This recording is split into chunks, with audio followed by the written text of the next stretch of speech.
Gracias. Buenos días. Hola. Yo quisiera insistir en algo que usted ya de alguna manera esbozó el día de ayer en la conferencia que dio, Sí. por la tarde, respecto de esta llamada que tuvo con el presidente Trump. Me gustaría saber los detalles. Usted ayer dijo que pues se lo había comunicado, digamos, Mike Pompeo, que había sido la persona que había como intercedido en este objetivo, pero no ha dado los detalles sobre el contenido de la llamada. Me gustaría ver si nos puede ampliar cuánto duró, por ejemplo, y qué es lo que ahí se dijo. Gracias. Sí, bueno, ya presenté el día de ayer el informe, y ese fue el motivo de la conferencia de prensa, el informe al Senado de la República de todas las actividades desarrolladas, las pláticas que tuvimos, las llamadas por teléfono. Debo decir que es la primera vez en la historia diplomática de México que se da a conocer un informe de esa naturaleza, estando en curso una negociación. Entonces, llegamos a poner ahí toda la información pertinente y razonable que es interesante o importante para la opinión pública. Entonces, ¿por qué? Porque la instrucción del presidente es hacer una diplomacia transparente. La llamada ahí se refiere, esos son los temas que tocamos, fue una llamada corta, no fue muy larga, y ya fue como conclusión de las negociaciones, que es lo que me dijo esencialmente, lo que ahí apunté, que para él es muy importante el tema de migración y que eso puede ser la base de una muy buena relación con México. Y el otro tema que tocó es que le preocupa el tráfico de drogas, que le gustaría que también participáramos o trabajáramos en ello.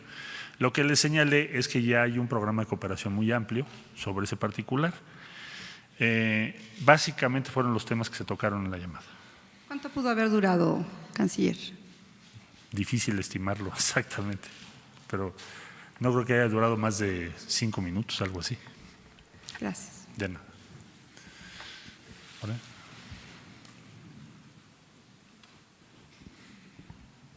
Buenos días, canciller.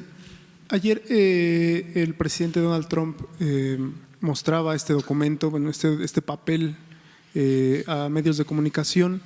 Quisiera saber si se va a abrir o se va a transparentar todos los documentos que se firmaron en esta reunión que se tuvo en este acuerdo, los acuerdos que se firmaron con Estados Unidos, ya que también la oposición en el Senado así lo pide, que busca, digamos, que todos los documentos que se hayan firmado, que se hayan acordado ya con el gobierno, sean transparentes. ¿Usted nos puede proporcionar estos documentos y de cuántos documentos estamos hablando? Gracias. Todo está en el informe que mandé ayer, todo. No hay ninguna otra cosa adicional. Incluso las copias de… Toda la información está ahí, está en detalle todo lo que se habló, lo que se dijo, lo que se acordó, todo está ahí. Gracias. Señor canciller… Ahí vas tú también. Perdón. Señor canciller, señor presidente, buenos días. Arturo Páramo, Grupo Imagen. Con estos avances que ya se tuvieron ayer por parte de los integrantes del equipo, ¿ya se puede hacer una estimación de cuánto le va a costar al gobierno mexicano implementar las medidas en la frontera sur para lo que usted comentaba ayer, la modernización de toda la infraestructura para atender a los migrantes que llegan desde Centroamérica y también en el norte para poder recibir a toda la gente que Estados Unidos va a retornar? Y una segunda rapidísima, comentó ayer también que se esperaba que lo que hay en el norte, la infraestructura, se replicara en buena medida en la zona sur. Estamos hablando de poner algún tipo de puentes, aduanas, con la misma tecnología, y también si eso ya se tendría un costo estimado de cuánto le costaría al gobierno mexicano hacer estos puentes, cruces fronterizos, etcétera. El viernes podríamos informar una estimación, porque debo incluir las actividades que los estados van a tomar y cuánto cuestan. Entonces el viernes con mucho gusto se los comparto después de la reunión con los gobernadores. Allá. Buenos días, Rocío Méndez, Noticias MBS. Señor canciller, en la estrategia que está diseñando, ¿qué papel va a jugar la sociedad civil?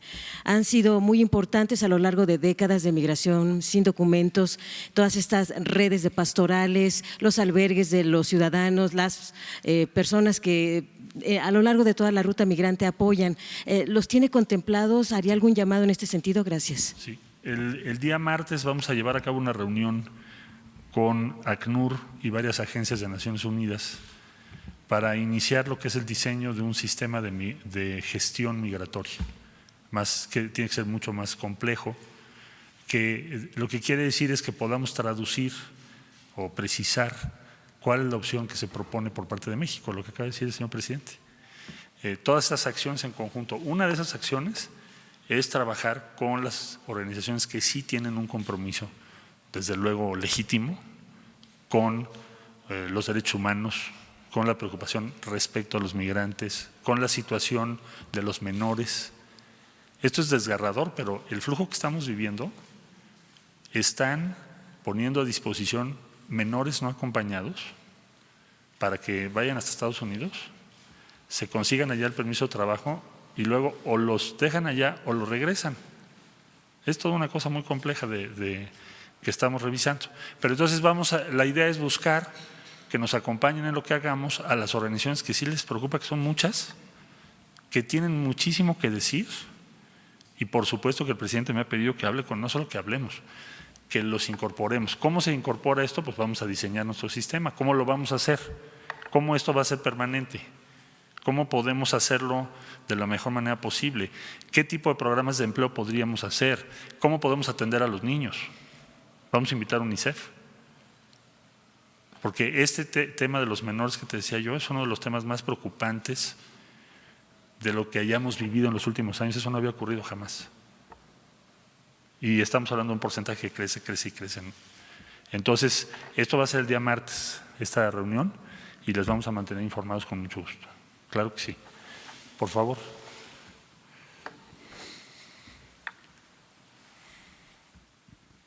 Sí, buenos días, canciller. Presidenta Diana Benítez, de 24 horas. Nada más preguntarle, en el acuerdo que se firmó con Estados Unidos se menciona que Estados Unidos se compromete a acelerar los procesos de asilo. ¿Se habló de un tiempo estimado en cuánto se pueden resolver? Porque si no, ¿cuánto tiempo pasarían los migrantes aquí en México? Gracias. Sí, eso es algo que hemos subrayado en todos los diálogos. El viernes habrá otro encuentro con autoridades norteamericanas migratorias y ese es uno de los objetivos principalísimos, que garanticen que las audiencias sean en menor tiempo. El viernes a ver qué nos dicen y se los compartimos, pero eso ha sido una insistencia mexicana, no solo porque las personas nos preocupa que estén demasiado tiempo, sino por las comunidades, por la dificultad de darles apoyos en un momento dado, sino principalmente porque no es justo para la persona que pidió una audiencia que le digas te veo en un año, ¿verdad? Entonces, les informo también sobre qué avances logramos en eso. El tiempo promedio hoy por hoy son 180 días, según tenemos la información de las autoridades migratorias nuestras, pero vamos a ver si lo logramos. Por eso está puesto así. Ahí atrás, por favor.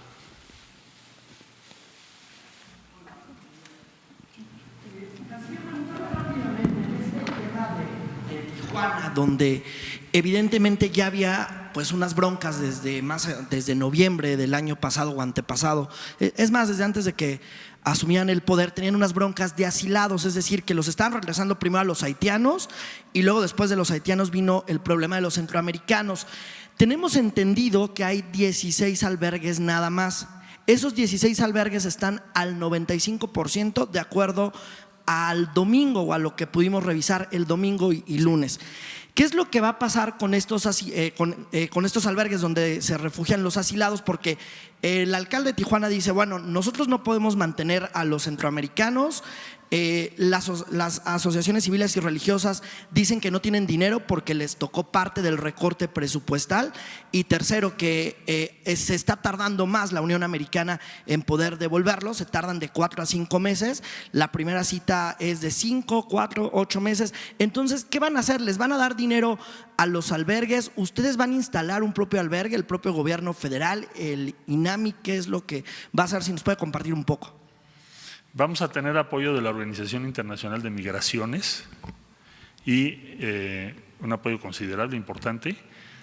Y Horacio Duarte va a revisar la situación en cada uno de los puertos de entrada para saber cuál es la capacidad que tenemos y qué es lo que requerimos hacer en el corto plazo para estar preparados. Por eso se creó esa área de este plan especial. Como yo decía, el día de hoy a las 5:30 de la tarde va a presentar su programa detallado El viernes la compartimos con los gobernadores y el viernes se las vamos a conocer ya en detalle. Gracias. A ti, acá, por favor. Hola, buenos días, canciller. Carlos Calzada, Radio Educación. Empresarios en el norte han señalado que México no tiene los recursos suficientes para mantener a los inmigrantes que sean rechazados de los Estados Unidos y que se deberán de tomar algunas medidas adicionales. Y bueno, también algunas encuestas han señalado que una gran parte de la población mexicana también considera que se debe dar primero oportunidades de empleo a los mexicanos antes de a los inmigrantes centroamericanos. Me gustaría conocer su opinión al respecto. Gracias. Sí, bueno, hemos hecho todas las estimaciones. Nada más, otra vez yo les pediría que dimensionáramos del mes de enero al mes de mayo, llegaron transcurriendo, atravesando el territorio nacional, 600,000 personas a Estados Unidos. De esas 600,000, no obstante que ya se tenía el programa de que esperen en México su audiencia, solamente tenemos 10,000 en México. Entonces no cabe esperar, primero que tengamos claro que no cabe esperar que tengamos 600,000, eso no es factible, no es posible y no accederíamos a algo así con esa cifra. Entonces, si tenemos éxito y debemos y vamos a tener éxito, porque si no, ¿para qué lo proponemos? Vamos a tener éxito.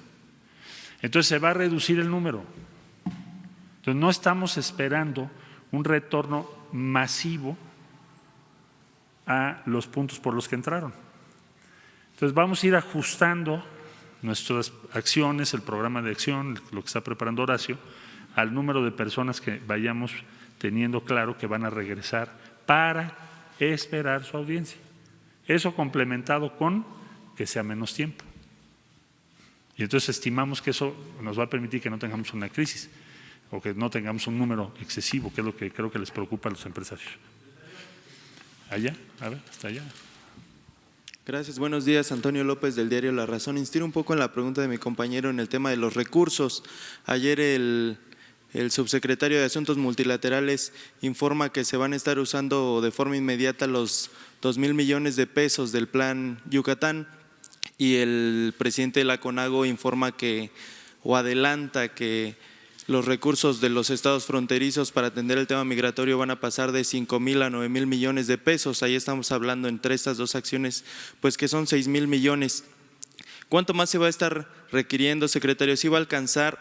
¿En qué se va a dejar de invertir para atender este tema que ya es prioritario? Muchas gracias. A ver, los 2,000 millones a los que te refieres, primero no son 2,000 millones, son un poco menos. Y el Fondo Yucatán está previsto para acciones en Centroamérica. Entonces no vas a desatender absolutamente nada. Esos 2,000 millones son para eso.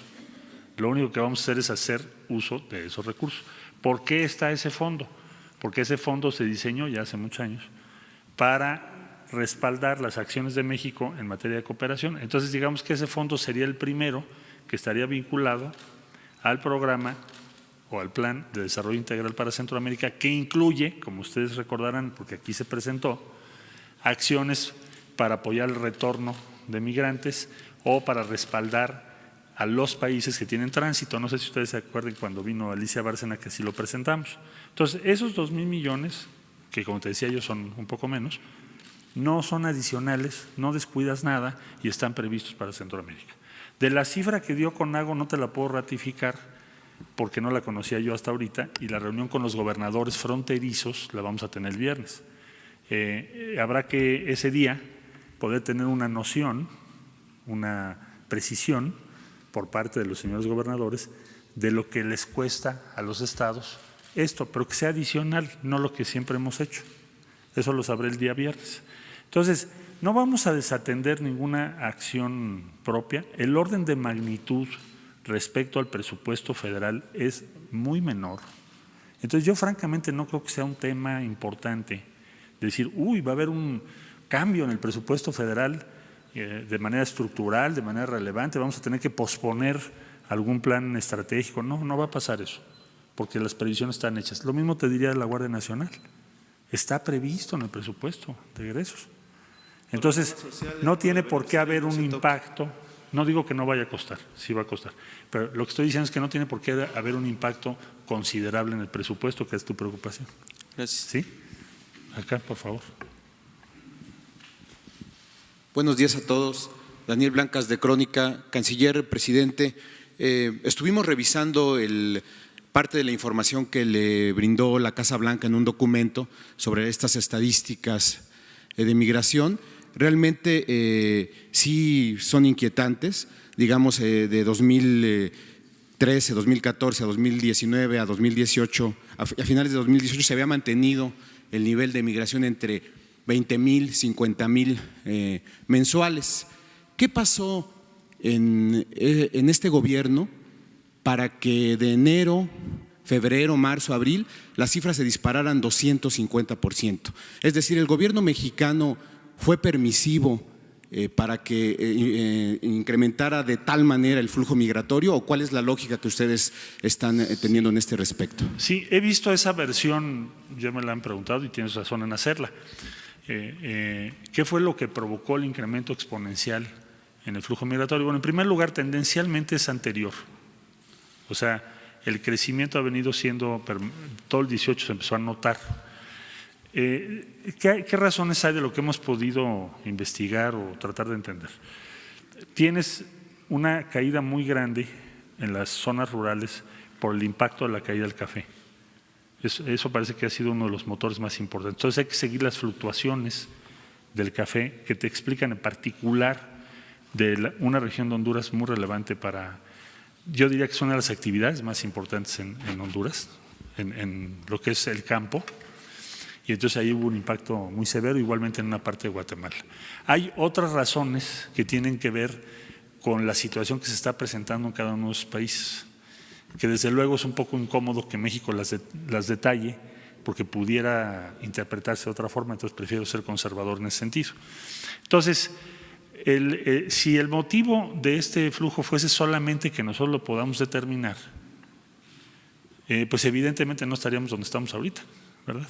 Si fuera sencillo, pues ya se habría hecho.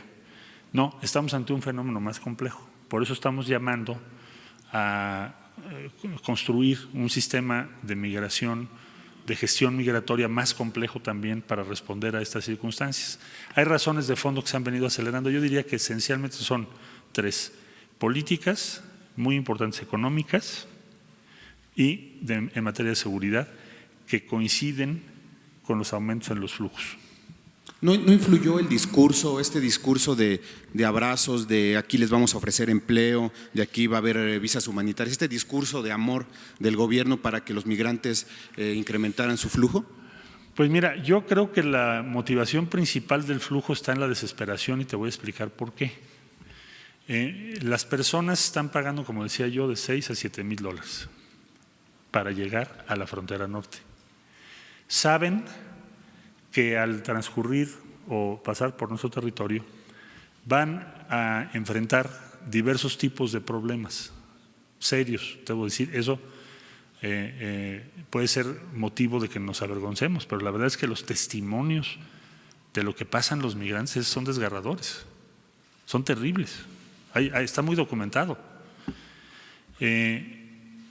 Una de las cosas que se está tratando de hacer es que eso no siga ocurriendo, ¿verdad? Pero las gentes toman todos esos riesgos por una sola razón o una combinación de dos razones. Que tú donde vives ya llegaste a la conclusión de que no puedes mejorar, porque si no, no tomas esos riesgos. Y segundo, que el llegar a Estados Unidos y poder estar en Estados Unidos, que tienes un nivel salarial mucho más alto, etcétera, vale la pena. Eso es lo que yo creo que piensan la mayor parte de ellos. Entonces, las razones que tenemos nosotros que atender, que es lo que ha venido insistiendo el presidente, son las razones que motivan, provocan que las personas tomen todos esos riesgos para tratar de llegar a otro país donde puedan estar y tener salarios y una vida más decente respecto a sus países de origen. Entonces, esa es la causa. No creo que sea un discurso, porque un discurso no sería capaz de hacer un cambio de ese tamaño. Y si así fuera, sería muy sencillo de resolver. Entonces, yo entiendo que habrá quien políticamente así lo proponga, lo entiendo, así funciona la vida política, pero las causas de fondo son las que nos están preocupando, y no solo a México. Hay una preocupación internacional muy importante. Ahora que hicimos el Plan de Desarrollo Integral, sí hubo mucha receptividad en todo el mundo. Bueno, ahora en Alemania fue sorprendente porque nos pidieron que lo expusiéramos, están preocupados, dicen, bueno, ¿qué ocurre? ¿Qué podemos hacer para ayudar? Para que esto no se siga agravando. Entonces, sí hay una conciencia de que esto es un fenómeno de fondo, no es algo temporal y va a requerir una respuesta más compleja para poderle dar una respuesta satisfactoria. Y en eso estamos, para eso es este plan, ¿verdad? Muchas gracias. Tú, por favor.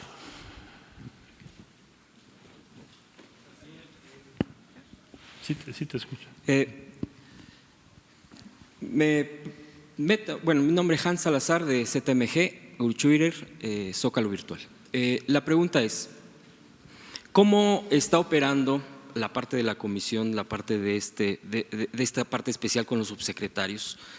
Ya que la sinergia con las secretarías federales pues tiene que entrar en un tema de eficacia, eficiencia, y no generar un tema que pues es natural, el tema de la política interna, de la grilla, y que ya empezaron el radiopasillo que se le llama vulgarmente.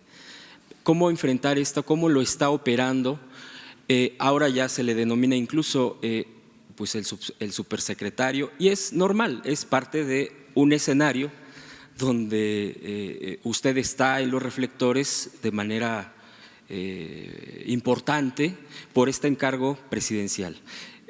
¿Cómo lo está enfrentando? ¿Cómo lo va a enfrentar para que obviamente, más allá de el tema de aspiraciones o suspiraciones, pueda llegar a buen puerto un tema clave para el país, un tema clave para Centroamérica, y no distraerse en este tipo de situaciones, y que los subsecretarios, sin dejar de tener sus facultades concretas con sus jefes inmediatos, en este caso los secretarios, no se contamine, no se desvíe y pueda ejercerse también igual los programas nacionales. Usted ya mencionó el tema presupuestal, pero en el tema del equilibrio, de estar atendiendo la población de nuestro país, y sin descuidar esta parte de los avances en un término tan corto como son 45 días o ya menos. Bueno, esto es una comisión intersecretarial, simplemente ahí me toca una función de coordinación. He encontrado una respuesta muy amplia por parte de todas las dependencias que estamos participando. Entendemos todos los que estamos participando que se trata de una prioridad nacional, que esto lo tenemos que hacer por México.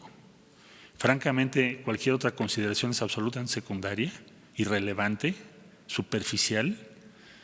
Lo que estamos hablando aquí, lo que nos está pidiendo el presidente de la República es: hagamos la tarea y saquemos a México de un punto de tensión con el país más importante del mundo.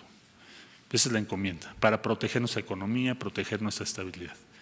No he visto yo otro tipo de consideraciones, al contrario, mucha disposición y compromiso de todos los que están participando. Y en eso vamos a seguir. Y aquí no hay supersecretarios, todos somos iguales. Los subsecretarios, hay subsecretarios muy destacados, directores generales que han sido, yo diría, hasta heroicos, y las jerarquías pues son más bien niveles de responsabilidad y no de vanidad. Es de que eres responsable y vamos a cumplir. Por favor. Buenos días, Elsin Juárez de Puntos Suspensivos. Respecto a lo que hace unos minutos mencionó sobre la instalación de una mesa de trabajo con Guatemala, Honduras y El Salvador, ¿nos puede ampliar un poquito más en qué va a consistir esta mesa? ¿Con quién platicó el día de ayer con los mandatarios de estos tres países? ¿Ampliar un poquito más? Con los mandatarios tendré conversaciones a lo largo del día de hoy, Okay. Por razones de agenda, pero sí ya hablamos aquí desde luego con los embajadores. Se instaló una mesa permanente, ya teníamos sesiones cada semana, pero ahora será una mesa pues prácticamente permanente para atender la emergencia.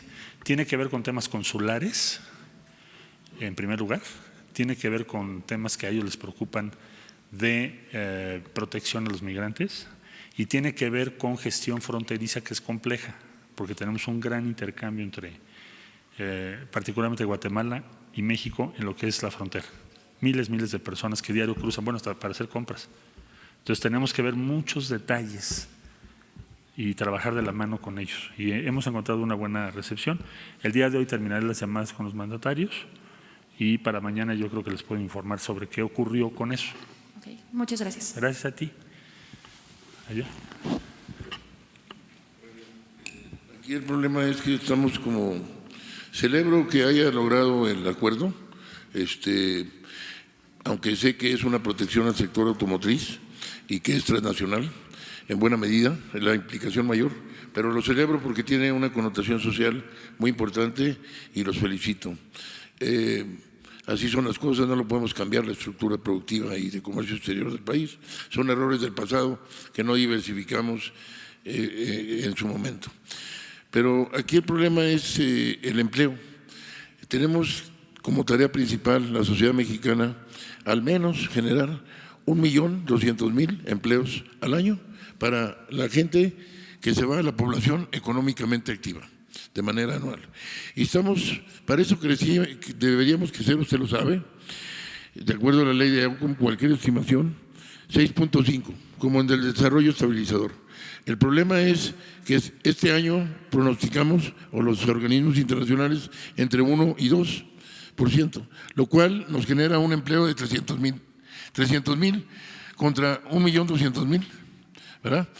Hay un déficit de generación de empleo, de crecimiento de empleo, de 900.000 empleos al año. Catastrófico, terrible. Es pelear contra Sansón. Por más reuniones, por más comisiones, por más números de estructura del trabajo, 5 puntos del programa, ahí está Sansón.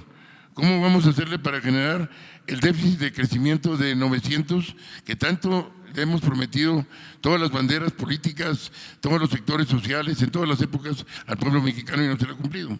Ahora, si usted dice que son 600.000 los que han pasado inusitadamente y lo va a reducir, digamos que lo reduzca heroicamente a la mitad, 300.000, entonces va a completamente cancelar el empleo generado, porque va a tener la tarea de generar otros 300.000. Ahí no me queda claro, no tengo antecedentes para saber qué compromiso hay, y si no le van a dar empleo, pues peor, porque los vamos a mantener. Eso sin contar el grave problema. Ustedes aquí en el DF no conocen la realidad de la frontera, no la conocen porque no la han vivido. Es una zona de guerra, es una zona de guerra. Hay 60, 70.000 casas en cualquier población promedio de abandonadas. Hay cientos de poblaciones completamente abandonadas. El señor presidente conoce porque ha viajado y ha estado muy atento, pero el resto de la población capitalina, gracias a Dios, no sabe la situación que vivimos en la frontera. Yo soy el doctor Carlos Cabeza, perdón porque luego se me olvida decirlo, y de Daily News de los dos Laredos. Entonces, tenemos un problema tremendo de inseguridad, ya para… y tenemos un problema tremendo económico, porque hay un aeropuerto de carga que hace 20 años, debido a la colusión de la mafia del poder, en realidad, no se ha llevado a cabo. La ignorancia aquí de los funcionarios federales no saben lo que es una plataforma de logística integral y la importancia que tiene en Taiwán, Singapur, Corea, Malasia, y no las hay. No hay recintos fiscalizados. En el plan de desarrollo ni siquiera hay la figura de recinto fiscalizado, tocábamos el otro día. Es un problema económico y de desatención y de desentendimiento. El señor presidente hizo la ley de fomento fronterizo, qué bueno, no se ha implementado, hay muchos cabos sueltos.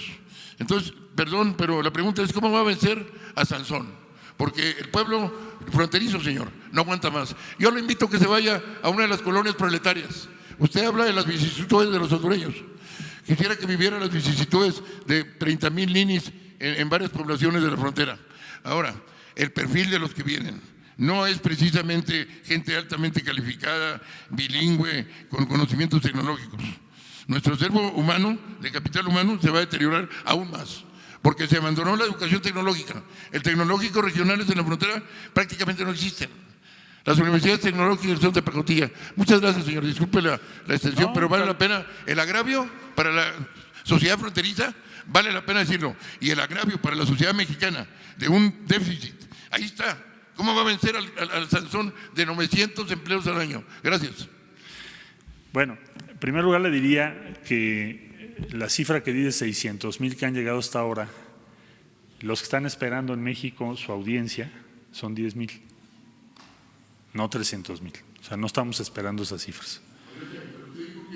El pasado había 600,000 y que esperaban 800. Llegaron 600,000 este año, del mes de enero a esta fecha.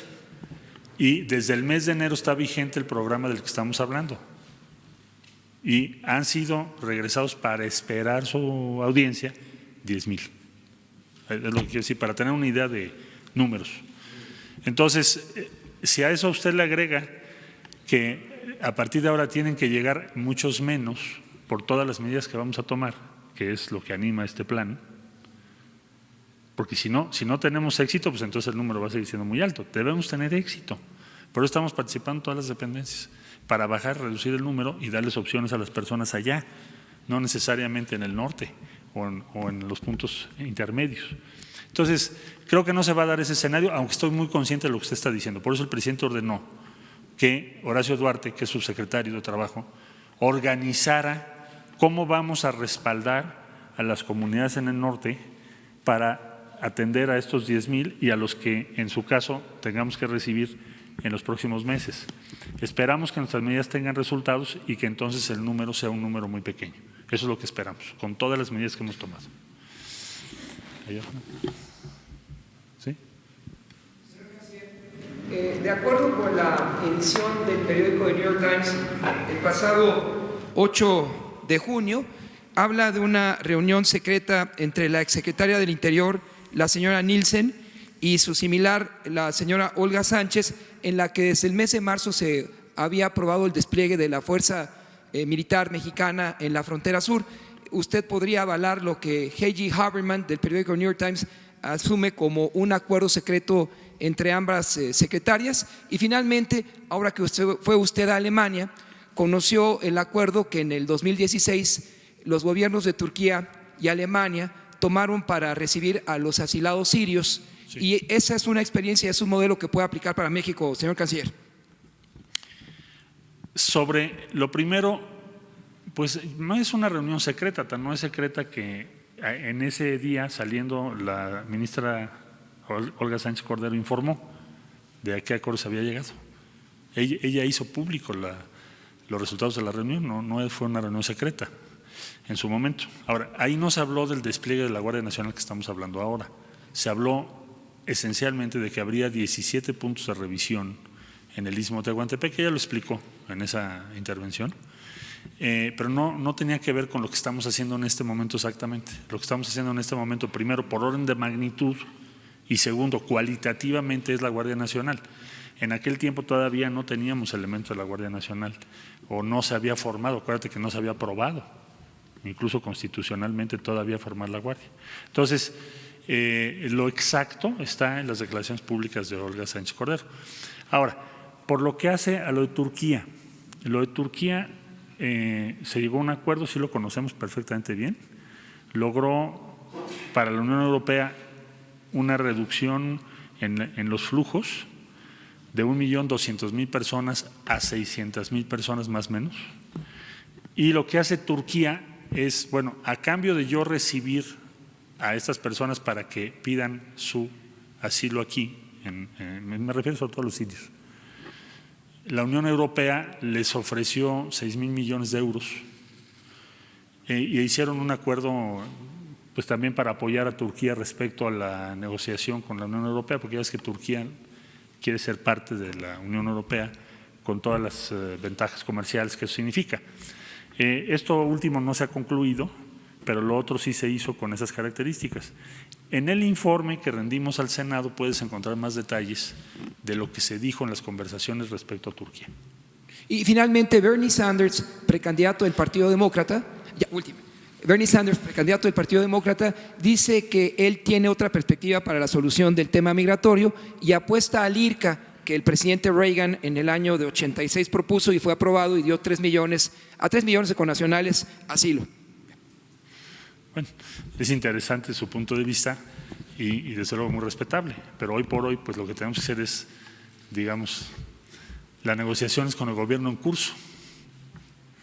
Bueno, a ver, allá atrás, bueno. Buenos días, canciller. Yo quería preguntarle cuáles son las 13 coordinaciones regionales en la frontera sur en donde va a ser desplegada la Guardia Nacional. Ayer nos dijo que nos iba a decir hoy.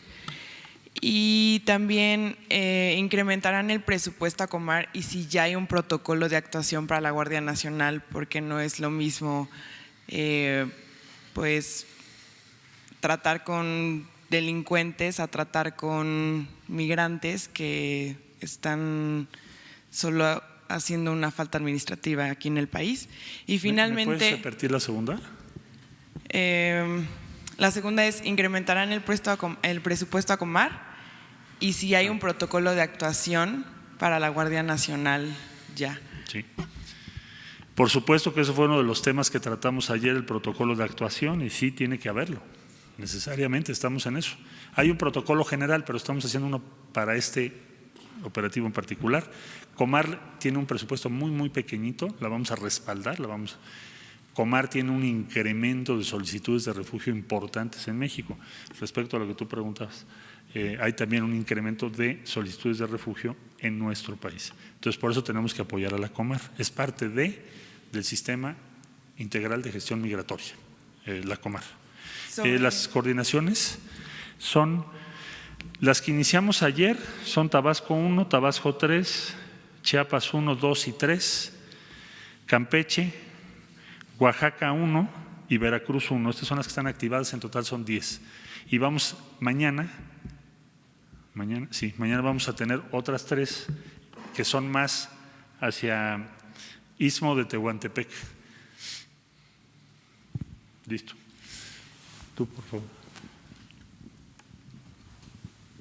Buenos días, Alberto Rodríguez de CDP Noticias. ¿El gobierno tiene alguna estrategia para frenar actos xenófobos que, pues, como se están viendo, ya hay opiniones amplias de personas que no quieren a los centroamericanos en México? ¿El gobierno tiene alguna estrategia para convencer a la población de que no es tan grande el escenario como se está planteando? La xenofobia siempre es un error y la posición del gobierno de la República en todos sus ámbitos y en todos los espacios, en todas las esferas, es luchar en contra de eso.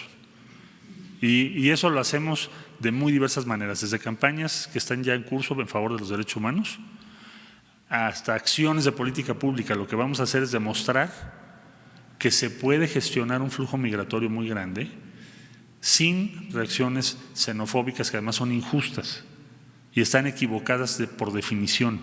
Nosotros no podríamos caer de ninguna manera en algo así.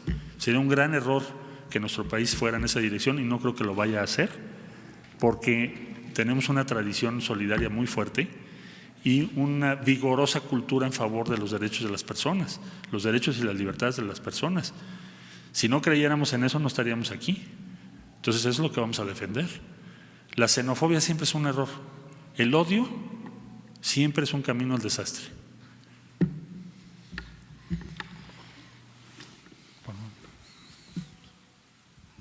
Buenos días. Canciller, ¿cómo lidiar con esta especie de bullying del presidente Donald Trump a las autoridades mexicanas mostrando este documento que finalmente genera ruido al interior del país? Ayer decía, por ejemplo, el gobernador Alfaro que dan dudas sobre el acuerdo que se firmó a pesar de que ustedes pues ya dieron el documento, dio este informe ampliado, piden su comparecencia en el Senado si ya hay alguna fecha. ¿Cómo lidiar con esta situación después de este acuerdo a que se llegó, pues estos ataques del presidente Trump? Gracias. Bueno, ya rendí un informe muy detallado, como decía yo. Creo que si tú buscas un informe similar en los anales de la diplomacia de México, no lo hay.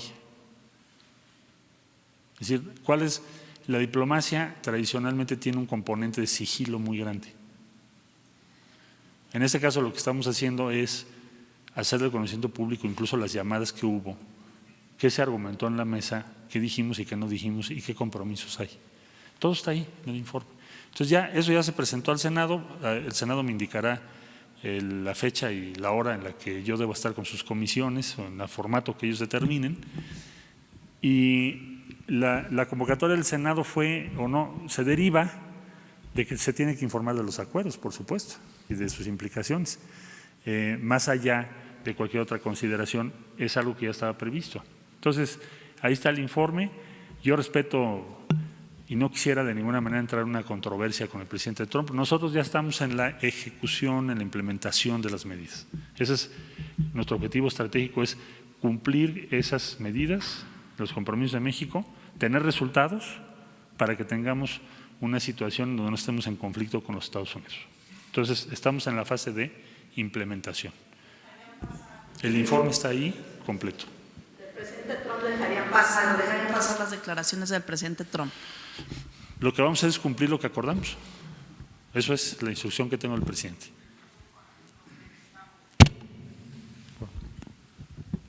Buenos días, Pedro Fierro de tiempo.com.mx y Puente Libre MX. Canciller, ¿cómo se va a efectuar este plan en la frontera norte? Se ha hablado mucho de la frontera sur. ¿Se contempla algún despliegue de la Guardia Nacional al norte? A lo mejor no frontera con Estados Unidos, pero sí un poco más abajo para lograr contener a todos los migrantes que ya vienen cruzando por México. Se tocó también en la negociación con Estados Unidos. ¿Cuándo se va a regularizar el cruce fronterizo hacia Estados Unidos? Sobre todo de mercancías y de personas que están pues de hace meses atrás más lentos de lo cotidiano. Uno de los objetivos principalísimos de este plan es lograr la regularización en los pasos fronterizos del norte.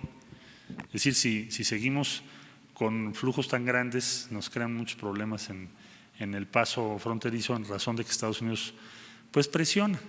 Es decir, te pone el personal a atender otras cosas y entonces los tiempos de paso por aduanas se amplían en demasía. Entonces, uno de los efectos que este plan puede tener es que eso ya no siga sucediendo. Eso es lo que quisiéramos lograr. Para eso estamos haciendo todo el esfuerzo que acabo de decir. Y respecto al norte, más adelante podré irles informando lo que vamos a hacer porque también está incluido, hay varias acciones incluidas, unas ya en curso y otras por venir, aunque el énfasis principal será la frontera sur. ¿En 45 días se podrían regularizar los cruces fronterizos? En 45 días tienen que pasar muchas cosas, así que entre otras cosas que el plan tenga éxito. Allá atrás, hasta allá. Sí, gracias. Buenos días, canciller. Montserrat Vargas de Publimetro. El pasado 8 de junio el presidente hablaba de más de 40,000 niños migrantes que viajan solos. Sí. Saber si va a haber un protocolo especial, sobre todo con el despliegue de la Guardia Nacional. Gracias. Sí, estamos revisando ese protocolo con muchísimo cuidado. Es algo que nos preocupa mucho, ese flujo tan grande de menores no acompañados. Es algo crítico. Entonces, lo que hice fue invitar a UNICEF, además de la Organización Internacional de las Migraciones, además de ACNUR, de la Organización de las Naciones Unidas, el día martes vamos a tener reunión en la Cancillería para revisar principalmente ese tema. Es lo que más nos preocupa. Es increíble que eso esté sucediendo, ya más allá del tema del acuerdo con Estados Unidos. Este es un tema central en términos humanos. ¿Cómo es posible que estén tantos niños no acompañados siendo utilizados para ir a Estados Unidos y sacar un permiso de trabajo? Porque para eso es. No digo que todos, pero una parte importante. Entonces estamos muy preocupados por eso. El día martes tenemos esa reunión para diseñar y escuchar las mejores experiencias que ha tenido UNICEF, la Organización Internacional de Migraciones, ACNUR con refugio, y tratar de hacerlo lo mejor posible, tratar de implementar las medidas más avanzadas que haya en todo el mundo, lo que hayamos aprendido entre todos. Ese es el objetivo. Y el martes es la reunión, si el presidente nos lo permite, en los días subsecuentes se los informamos por esta vía. Sí. Allá atrás.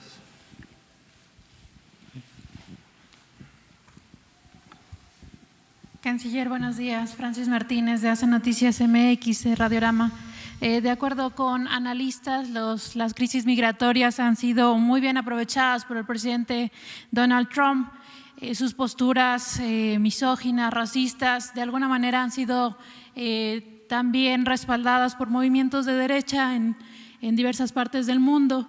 Esta política de contención migratoria que ustedes están realizando no beneficiaría de alguna manera indirectamente estas posturas de derecha? ¿Lo han evaluado? Yo creo que lo que tenemos que hacer, sí, claro que lo hemos evaluado.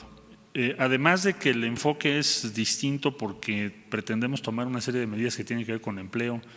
Cuando hablo de gestión migratoria, de que lo que dijimos en nuestro plan de desarrollo integral se puede llevar a cabo, lo que nos ordenó el presidente respecto a programas de empleo, ofrecer alternativas, bueno, precisamente lo que nos estaban ahora señalando, pues ustedes están ofreciendo empleo y puede ser eso un problema, que ya contesté por qué no.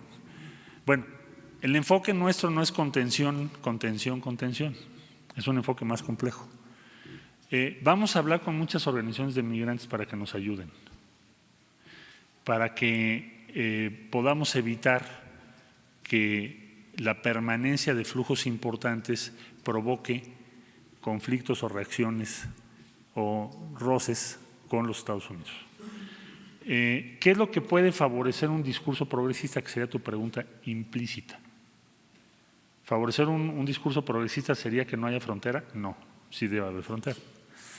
¿Pero qué le favorecería? Que tuviéramos éxito, que tengas resultados presentables de que las medidas que se están promoviendo pueden tener éxito, que pueden considerarse.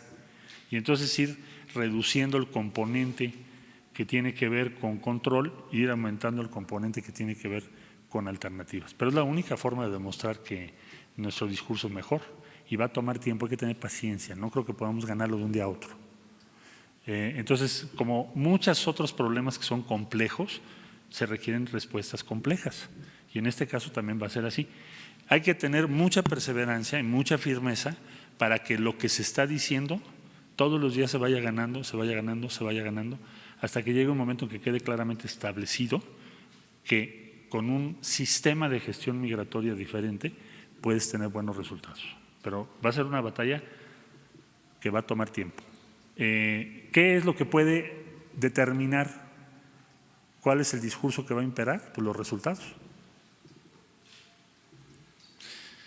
Pues si quieren, voy a contestar dos y luego no sé si el señor presidente quiere. Perdón. Muy buenos días, presidente, canciller. Rafael Herrera, corresponsal de Sin Censura con Vicente Serrano desde Chicago. Canciller, yo entiendo que se van a enfocar en este plan para detener la migración y dar resultados, pero yo le pregunto… Reducirlo, perfecto. ¿Qué apoyos va a tener nuestros paisanos en Estados Unidos que regresan o son deportados? Lo pregunto porque pueden ser carne de cañón para el crimen organizado en la frontera norte. Y en ese sentido me gustaría preguntarle, ¿podría informarnos cuántas deportaciones se están dando al mes? ¿Cuántos mexicanos están detenidos en centros de Estados Unidos? ¿Y qué condiciones se encuentran? Muchas gracias, canciller. Sí, las repatriaciones anualmente que tenemos son alrededor de 203,000, el último ejercicio. Y más o menos los que nos están regresando, los repatriados mensuales, más o menos deben andar en torno a 18,000 mexicanos. La instrucción que el presidente nos dio ahora a Horacio Duarte es que tiene que incluir el respaldo y el empleo, pues evidentemente en primer lugar a esos 18 o 20,000 mexicanas y mexicanos que nos regresan cada mes. Pero eso ya está ocurriendo, eso no es por este acuerdo, por estas medidas.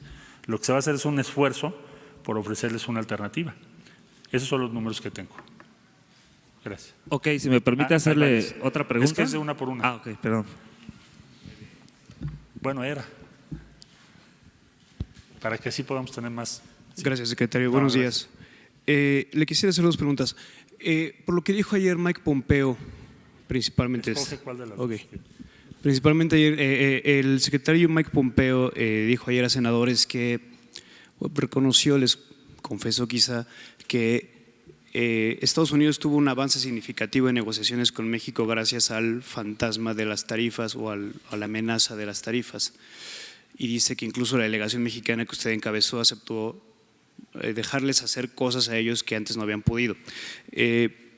Básicamente reconoce que esto fue una estrategia de presión al gobierno mexicano. ¿Usted coincide con este diagnóstico? Yo dejaría el diagnóstico político de esto, si les parece, al final o al término de los plazos fijados. Y ahí, para hacer un balance de qué fue lo que ocurrió y no entrar en la especulación política, cada quien tendrá su lectura. Nosotros pensamos que el que podamos tener un plazo, un tiempo, para demostrar o mostrar que lo que decimos tiene validez, es algo muy valioso. El que no estemos ahorita discutiendo el tipo de cambio es algo muy valioso, porque entonces sí el problema de empleo que nos señaló el señor sería gravísimo. O sea, no es un problema teórico, es un problema de nuestras condiciones de vida todos los días. Entonces, México no está ya en esa esfera, pero digamos que la valoración final, pues dejémosla cuando se cumplan los plazos y veamos y se pueda hacer una evaluación de si nuestra estrategia tuvo los resultados que se plantearon. Yo creo que sí la va a tener, pero desde luego que ustedes pues tendrán que hacer una valoración así como la opinión pública, pero será cuando terminemos las acciones. Ahorita no entraría yo en una especulación. Bueno, siguiente y última pregunta. Listo. Sobre este tema. Secretario de Relaciones Exteriores, buenos días. Carlos Pozos, presidente, muy buenos días. Mi pregunta es esta. Usted ayer en conferencia de prensa sale a decir que no hay un acuerdo secreto. El presidente Trump sale a decir que tiene documentos. Yo confío en usted, secretario, pero la pregunta es, si no hay un acuerdo secreto, ¿usted a los mexicanos nos puede garantizar que el presidente Trump no acabará mandando a sus marines a la frontera de México y Guatemala? ¿Podemos estar seguros? A ver, ¿usted ya leyó el informe que mandamos al Senado? No. Se los hago llegar ahorita lo más pronto posible. Yo lo que diría es, en el informe que rendimos ayer está todo lo que se habló. Ahora sí que reunión por reunión, es hasta un informe, es simplemente el informe que yo le rendí al presidente de la República. No tiene nada cambiado, porque el presidente me dijo, pues ya lo conoces.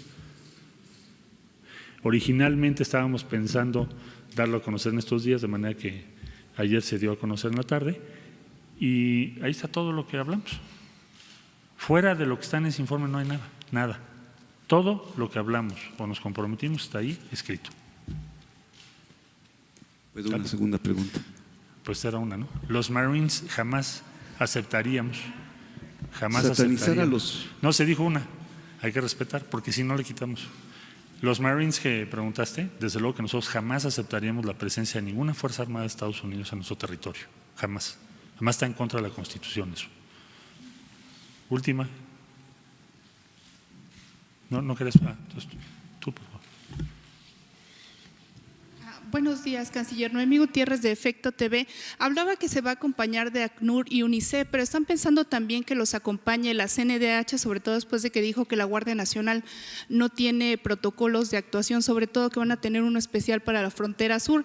Y también preguntarles si van a lanzar una campaña informativa para que los migrantes sepan que aquí en México pueden obtener empleo y sobre todo que no sean víctimas de estas bandas de tratantes. Gracias. Bueno, voy a comunicarme con la Comisión Nacional de Derechos Humanos, con mucho gusto, porque estamos preparando ese protocolo. Entonces, si tienen propuestas que hacer, con mucho gusto las incluimos. Todo lo que sea para que hagamos las cosas mejor, hay que escucharlas y adelante. No tengo inconveniente por ningún lado. Segundo lugar, si va a haber una campaña informativa, ¿te refieres fuera de México? Vamos a tratar de hacerlo, pero eso va a depender de lo que me preguntó la compañera hace un rato, de la comunicación que tenga yo con los presidentes, porque acuérdate que eso es en otro territorio. No, pero aquí en México, para que sepan que… Pero aquí en México sería menos eficaz, ¿no? Yo creo que lo que necesitamos es la participación de los tres países y trataré de lograrlo y se los informo. Pero por supuesto que sí lo tenemos como un punto a desarrollar, pero depende de los tres países que estén de acuerdo y que podamos hacerlo de común acuerdo o coordinación entre todos. Bueno, muchas gracias. Buen día.